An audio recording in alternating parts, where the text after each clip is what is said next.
Shalom kekasih Kristus. Saat ini bila kita semakin mengenal Tuhan, maka kita akan semakin melekat dengan Dia. Semakin kita melekat dengan Tuhan, akan semakin tahu tentang kemahakuasaan Tuhan. Dengan demikian, pengiringan kita dalam Tuhan akan semakin kuat.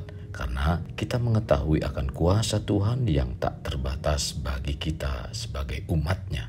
Mari kita berdoa. Tuhan Yesus, kami bersyukur di mana kesempatan yang baik ini kembali kami mendengarkan kebenaran firman-Mu lewat renungan hari ini. Biarlah Engkau berbicara melalui hamba-Mu sehingga firman yang disampaikan memberikan iman percaya kami semakin mengenal Engkau. Dengan demikian kami semakin mengetahui sifat-sifat Tuhan yang dahsyat yang luar biasa. Dengan kami mengenal sifat-sifat-Mu, maka kami akan dibawa terus semakin tahu bahwa Tuhan itu dahsyat dan luar biasa. Karena kami tahu kuasa Tuhan yang tak terbatas itu bukan semata-mata untuk dirinya, melainkan untuk kami sebagai umat tebusannya. Kami bersyukur buat semuanya ini Tuhan. Pimpin kami, siapkan hati kami agar firman yang disampaikan jatuh ke tanah hati kami yang paling baik. Dan kami terus bertumbuh, berakar dan menghasilkan buah untuk hormat kemuliaan nama Tuhan. Ini doa kami, dalam nama Tuhan Yesus kami berdoa. Amin. Melekat dalam Tuhan bertema Tuhan Maha Kuasa. Firman Tuhan terdapat dalam Wahyu 21 ayat 22. Demikian firman-Nya.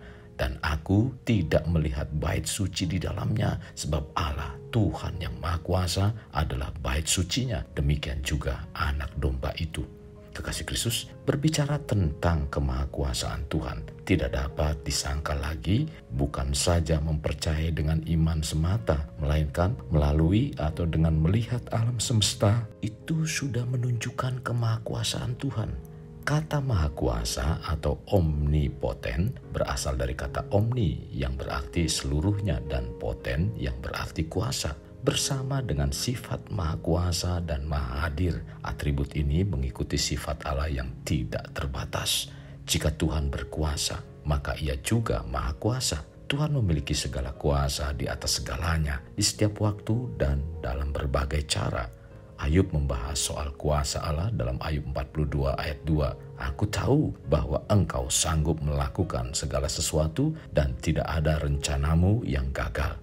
Ayub menyadari bahwa kuasa Allah yang mewujudkan rencana-rencananya. Musa juga diingatkan bahwa Tuhan memiliki seluruh kuasa untuk menggenapi rencananya terhadap bangsa Israel. Tetapi Tuhan menjawab Musa, masakan kuasa Tuhan akan kurang untuk melakukan itu? Sekarang engkau akan melihat apakah firman-Ku terjadi kepadamu atau tidak. Tercatat dalam Bilangan 11 ayat 23. Tidak ada hal yang lebih jelas menyatakan kuasa Allah selain karya penciptanya. Allah berkata, jadilah, maka itu langsung akan jadi. Tercatat dalam Kejadian 1 ayat 3, ayat 6, ayat 9, dan selanjutnya. Manusia membutuhkan peralatan dan benda untuk menciptakan. Namun Tuhan cukup dengan berfirman. Dengan kuasanya, segala hal diciptakan dari yang sebelumnya tidak ada. Oleh firman Tuhan, langit telah dijadikan. Oleh nafas dari mulutnya, segala tentaranya. Mazmur 33 ayat 6. Kuasa Allah juga tampak melalui pemeliharaan atas ciptaannya. Segala kehidupan di atas bumi akan binasa jika bukan karena pemeliharaan Allah yang terus-menerus atas segala kebutuhan kita akan makanan, pakaian, dan tempat tinggal.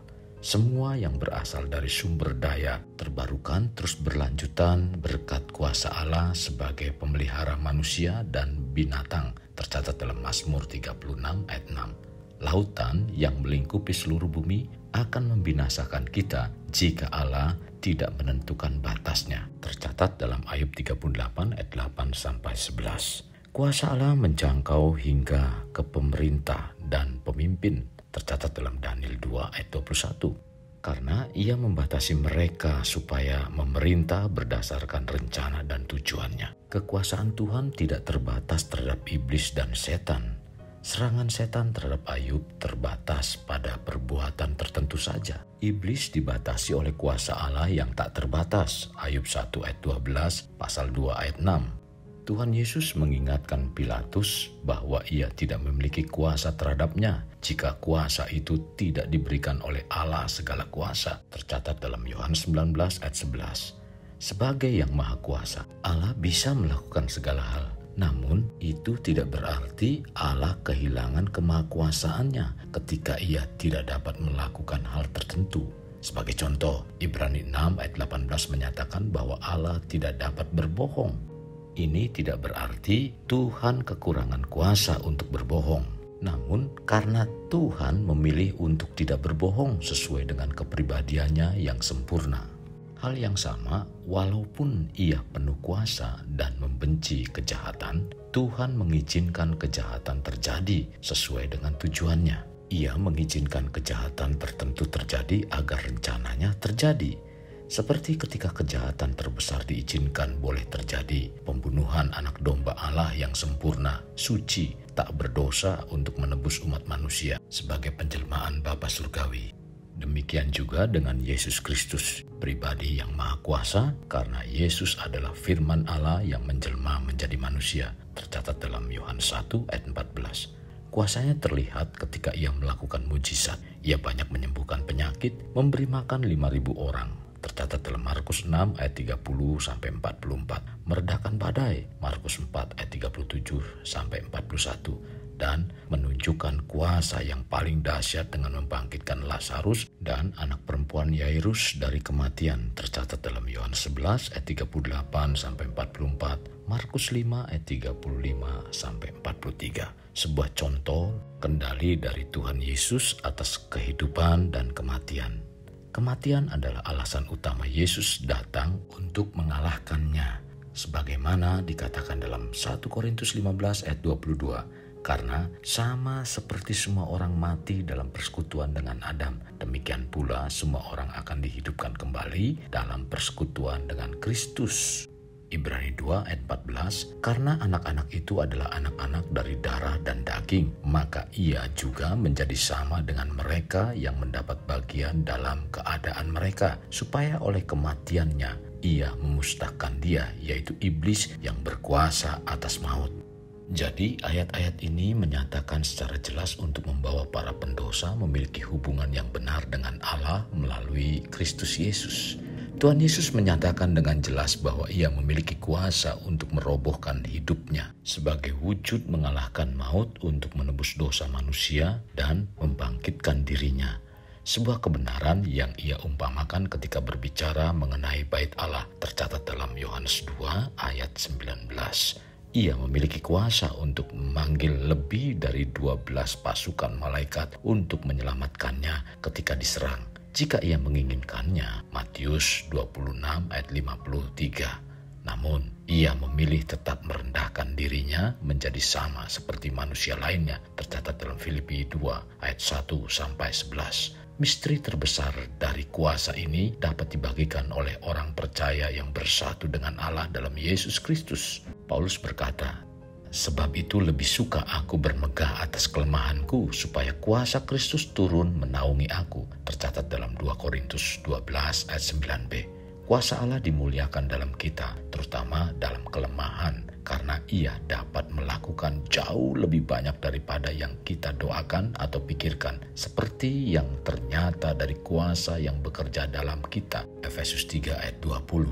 Kuasa Allah yang bekerja memelihara kita demi kemuliaan, terlepas dari dosa kita, tercatat dalam 2 Timotius 1 ayat 12. Kuasanya akan dinyatakan oleh orang-orang di surga untuk selamanya. Wahyu 19 ayat 1.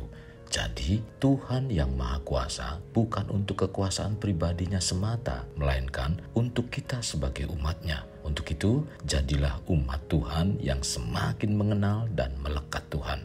Kekasih Kristus, mari bawa hidup kita untuk menjadi pribadi yang dapat memerdekakan orang dari belenggu kehidupan, layaknya terang yang menerangi kegelapan. Karena itulah yang Tuhan inginkan pada kita sebagai warga kerajaan Allah. Mari kita berdoa. Tuhan Yesus, terima kasih buat firman yang disampaikan pada hari ini. Sungguh sangat membawa keimanan kami berubah memahami tentang Tuhan yang dahsyat, yang luar biasa itu lewat pengenalan kami akan Engkau. Tuhan, kami bersyukur. Maka dari itu Tuhan, pimpin kami untuk kami senantiasa mengenal dan melekat dengan Engkau. Sehingga kami semakin mengerti akan sifat dan karakter-Mu. Dengan kami mengenal sifat-sifat-Mu Tuhan, membuat iman kami semakin kuat di dalam Engkau. Dalam menghadapi tantangan apapun yang terjadi dalam kehidupan kami. Kami percaya kemahakuasaan Tuhan bukan untuk kekuasaan pribadi-Mu semata, melainkan untuk kami Tuhan, menjaga, melindungi kami Tuhan. Kami percaya akan semuanya ini. Kami bersyukur buat firman Tuhan yang disampaikan, sehingga kami semakin mengerti siapa Engkau yang telah menyelamatkan kami. Terima kasih Tuhan Yesus. Ini doa dan permohonan kami dalam nama Tuhan Yesus kami berdoa. Amin. Kasih Kristus, mari kita kedahkan kedua tangan kita.